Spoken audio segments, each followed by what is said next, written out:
Have you ever wondered about the rise and fall of the Han Dynasty? Allow me to take you back to the time of Liu Bang, a man of humble beginnings who would go on to change the course of Chinese history. Born a commoner, Liu Bang's life was far from the luxury of the royal court, but destiny had bigger plans for him. With the collapse of the Qin dynasty, an era marked by its harsh rule and public discontent, the stage was set for a new leader to emerge.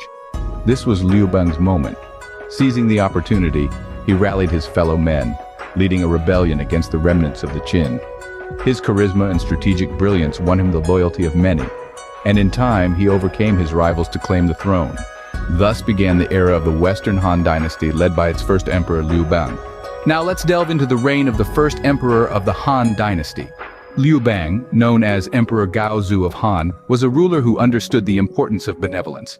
His reign was characterized by policies that prioritized the welfare of his people. He undertook significant reforms, many of which were designed to alleviate the hardships faced by the common folk. Gaozu was acutely aware of the suffering endured by his people under the previous Qin dynasty. He sought to ease their burdens, lowering taxes and reducing the severity of criminal punishments. His policies were aimed at stabilizing the economy and fostering prosperity. He also placed great emphasis on appointing virtuous and capable individuals to government positions, a move that boosted the efficiency of his administration. But perhaps most notably, Gaozu was instrumental in the promotion of Confucianism, which would go on to become a cornerstone of Chinese culture. Through his governance, Emperor Gaozu set a strong foundation for the Han Dynasty. The reign of Emperors Wen and Jing marked a golden era in the Han Dynasty. These two rulers, father and son, led a period of relative peace and prosperity, a welcome respite after the tumultuous rise of the dynasty. Under their benign rule, the machinery of government operated smoothly and efficiently. But it wasn't just the realm of politics that thrived. Culture and the arts also flourished during this era. Literature, music, and fine arts were encouraged and celebrated, leading to a surge in creativity and intellectual growth. The court was a vibrant hub of cultural expression, where scholars and artists gathered to share their ideas and creations. This was a time when the Han Dynasty truly shone, its influence and power reaching far and wide. The rule of Wen and Jing marked one of the high points of the Western Han Dynasty, a testament to the splendor and strength of this remarkable period in Chinese history. But all was not well, as Mang had plans of his own. The Western Han Dynasty was soon to face a significant change. Mang, a statesman, usurped the throne and declared the advent of a new era, the Qin dynasty, or as we know it, Mang's dynasty. Mang's rise to power was not a peaceful affair. It was a tumultuous time, marked by political intrigue and rebellion. He overthrew the Western Han, seizing the throne from the young and vulnerable Emperor Ping. Once in power, he implemented radical reforms, attempting to revive the old Zhou dynasty's feudal system. However, his reign was short-lived. Mang's radical reforms were met with resistance and led to widespread social unrest and economic instability. His rule ended after only 14 years, when he was overthrown and killed during a popular rebellion. Mang's rule, however short-lived, had a significant impact on the Han Dynasty. With the fall of Mang, the Han Dynasty was restored by a determined figure. This figure was none other than Liu Xiu, who later became known as the Guangwu Emperor. After the chaos of Mang's short-lived dynasty, Liu Xiu took it upon himself to restore the glory of the Han Dynasty. He was a man of great vision and determination, and his efforts were not in vain. He successfully re-established the Han Dynasty, marking the start of the Eastern Han period. But Liu Xiu didn't stop there. He was aware that the dynasty's restoration was only the first step towards its revival. To prevent a recurrence of the past turmoil, Liu Xiu implemented a series of reforms aimed at strengthening the empire.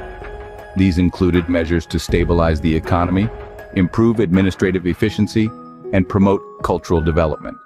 Through his strategic leadership, Liu Xiu managed to rejuvenate the Han Dynasty, ushering in a new era of prosperity and stability. The Eastern Han Dynasty, under the rule of Guangxu, saw a resurgence of the power and influence of the Han Dynasty.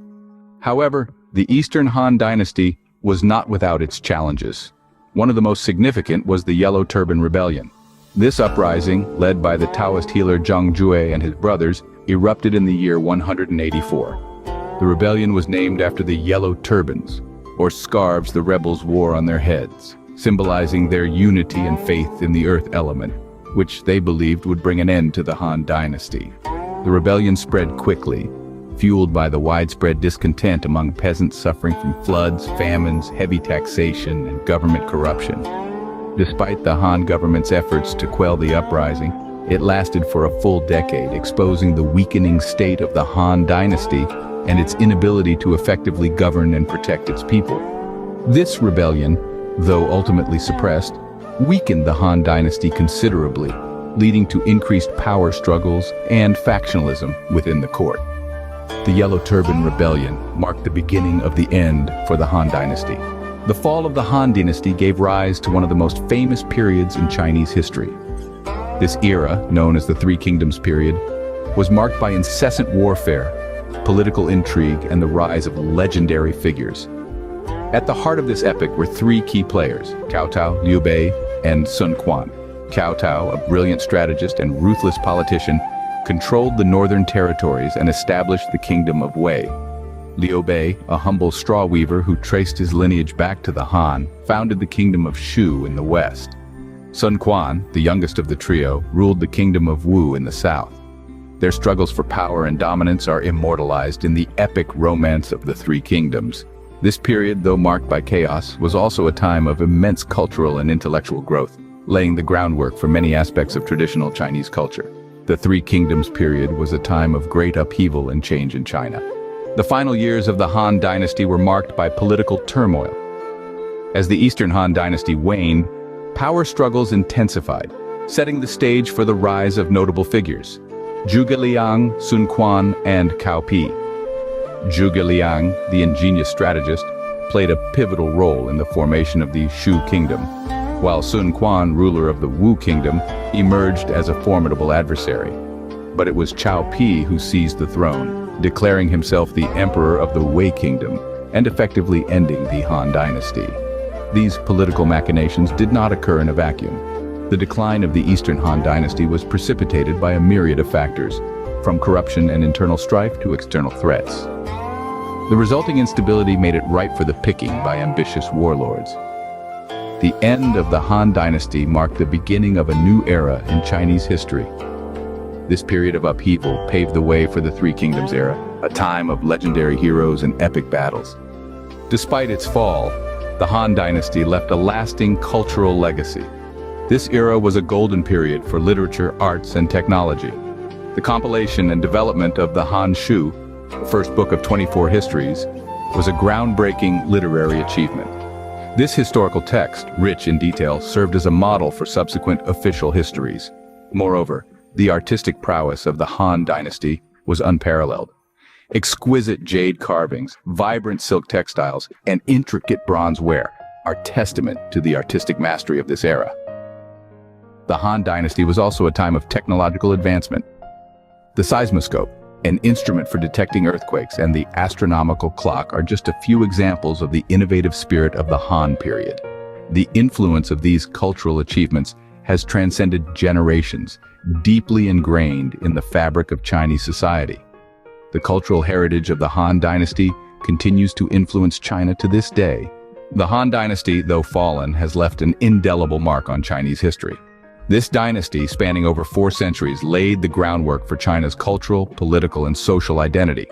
Its influence permeates even today's China in the language, the legal system, and the very concept of a centralized government.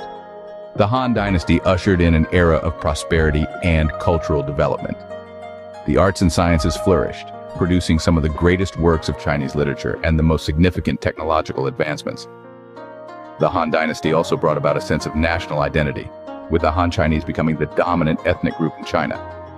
Moreover, the Han Dynasty's system of government, based on Confucian philosophy and meritocracy, became the foundation for many subsequent dynasties.